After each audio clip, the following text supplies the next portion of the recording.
আজি অসমীয়া শাওণ মাহৰ প্ৰথমটো সোমবাৰ আৰু এই শাওণ মাহৰ প্ৰথমটো সোমবাৰত শিৱসাগৰৰ ঐতিহাসিক শিৱদৌললৈ অগণন ভক্তৰ সমাৱেশ ঘটিছে।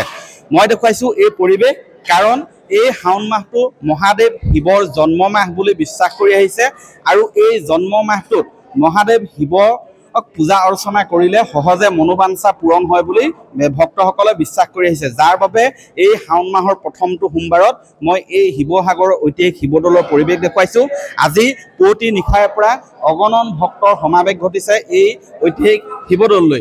মই ইয়াৰ যি পূজাৰী আছে, যিসকলে ইয়াত পূজা অৰ্চনা কৰিবলৈ আছে, তেওঁলোকৰ ভাষ্য ল'ম। বাইদেউ অকণমান আহিব।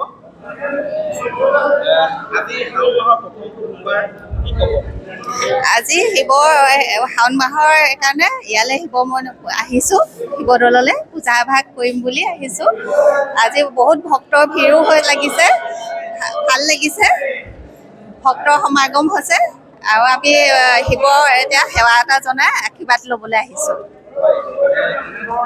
বিভিন্ন প্ৰান্তৰ পৰা ভক্তসকল আহিছে আৰু তেওঁলোকে পূজা অৰ্চনা কৰিছে শান্তি সম্প্ৰীতি কামনাৰে, উন্নতি কামনাৰে। মই চন্দন দা আছে, দাদা আজি শাওণ মাহৰ প্ৰথমটো সোমবাৰ কি ক'ব? এয়া আমি প্ৰথমতে কৈ লওঁ যে আমাৰ উত্তৰ ভাৰতৰ শাওণ মাহ ইতিমধ্যে এটা পাৰ হৈ গৈছে। অসমীয়া আমাৰ যিটো পঞ্জিকা, সেই শাওণ মাহ মানে প্ৰথম, আৰু আজি প্ৰথম দিনাখন ভক্তৰ প্ৰায় ভিৰ হৈছে। পুৱা 4 বজাত আমি মুখ্য দুৱাৰ খুলি দিছোঁ আৰু ভক্তপ্ৰাণ ৰাইজৰ অসংখ্য মানে ভক্তপ্ৰাণ ৰাইজৰ মানে সমবেত হোৱা দেখি আমি নাটঘৰৰ পৰা অঞ্জলি, পুষ্পাঞ্জলি, জল অঞ্জলি দিবৰ কাৰণে গৰ্ভগৃহলৈ আমি ব্যৱস্থা কৰি দিছোঁ। হয়, এনেধৰণে শিৱসাগৰ শিৱদৌলত ব্যৱস্থা কৰা হৈছে ভক্তসকলে যাতে পূজা অৰ্চনা কৰিব পাৰে।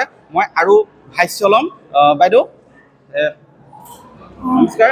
আজি শাওণ মাহৰ প্ৰথমটো সোমবাৰ কি ক'ব? ভালে লাগিছে, আহোঁৱে মই প্ৰতিবাৰে সোমবাৰে। হয়, শান্তি সম্প্ৰীতি কামনাৰ এনেধৰণে আগমন ঘটিছে অগণন ভক্তৰ। মই আৰু ল'ম। কি ক'ব আজি? নমস্কাৰ। এই বাবাৰ ওচৰলৈ আহি আমাৰ বহুত ভাল লাগে আৰু বাবাৰ আশীৰ্বাদ আমি হীৰত লৈ সদায় আগবাঢ়ি যোৱাটো বিচাৰোঁ আৰু বিশ্বৰ কল্যাণ হোৱাটো বিচাৰিছোঁ। সকলোৱে যাতে মংগল হওক, কুশলে থাকক, সকলোৱে মংগল হওক এই কামনা কৰিছে। মই দেখুৱাইছোঁ শিৱসাগৰৰ শিৱদৌললৈ অগণন ভক্তৰ সমাৱেশ ঘটিছে। মই বাহিৰৰ পৰিৱেশো দেখুৱাম। বাইদেউ ক'ৰ পৰা আহিছে? মই যমুনাৰোডৰ পৰা আহিছোঁ। যমুনাৰোড। আজি এই দিনটো ভাল লাগিছে, সন্মান কি কামনা কৰিছে? ভাল কামনা কৰিছে। হয়, মই এয়া পৰিৱেশ দেখুৱাইছোঁ। বাহিৰতো বহু সংখ্যক আচলতে ভক্ত ইয়াত ৰৈ আছে পূজা অৰ্চনা কৰিবলৈ। মই ভাষ্য ল'ম। ক'ৰ পৰা আহিছে? মই ইয়াৰে হয়, শিৱসাগৰে হয়।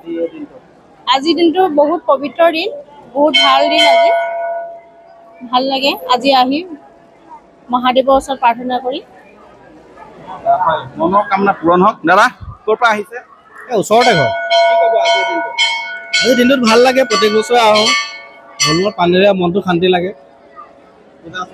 পূজা অৰ্চনা কৰা হৈ গ'লে চাকি জ্বলাই আছে, সেইটোৱে কামনা কৰিম সকলোৱে ভাল হওক।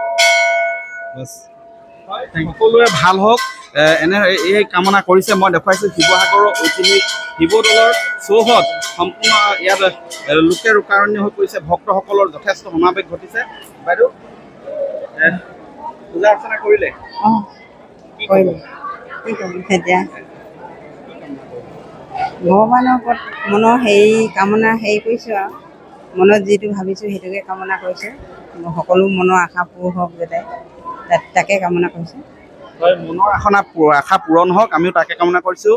এয়া বাইদেউ আজি শিৱদৌললৈ আহিলে পূজা অৰ্চনা কৰা হ'ল? কি ক'ব আজি? আহি খুব ভাল লাগিছে। বতৰটো এনেকুৱা হ'ল যদিও মানে আহিছোঁ আমি, আৰু মানে শিৱ বাবাই সকলোৰে ভক্তৰে মনৰ আশাবিলাক পূৰণ কৰক, সকলোৰে মনবোৰ নিৰ্মল হওক, তাকে কামনা কৰিছোঁ। হয়, হ'ল।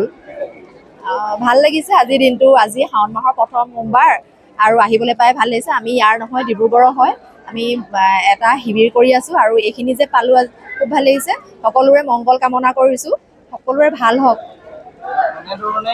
এনেধৰণে আজি ঐতিহাসিক শিৱদৌললৈ ভিন্ন প্ৰান্তৰ পৰা ভক্তসকল আহিছে। তেওঁলোকে হাতে হাতে বন্তি নিৰ্মালি লৈ ইয়াত বন্তি প্ৰজ্বলন কৰাৰ উপৰিও মহাদেৱৰ শ্ৰীচৰণত নিৰ্মালি অৰ্পণ কৰিছে।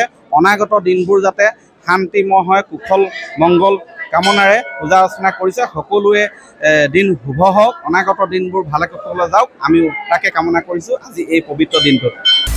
আপুনি বিচৰা বাতৰি পাব কেৱল নিউজ 18 এপত। নিউজ 18 এপ ডাউনলোড কৰিবলৈ স্কেন কৰক এই QR কোড। গুগল প্লে ষ্টৰতো পাব এই নিউজ 18 এপ।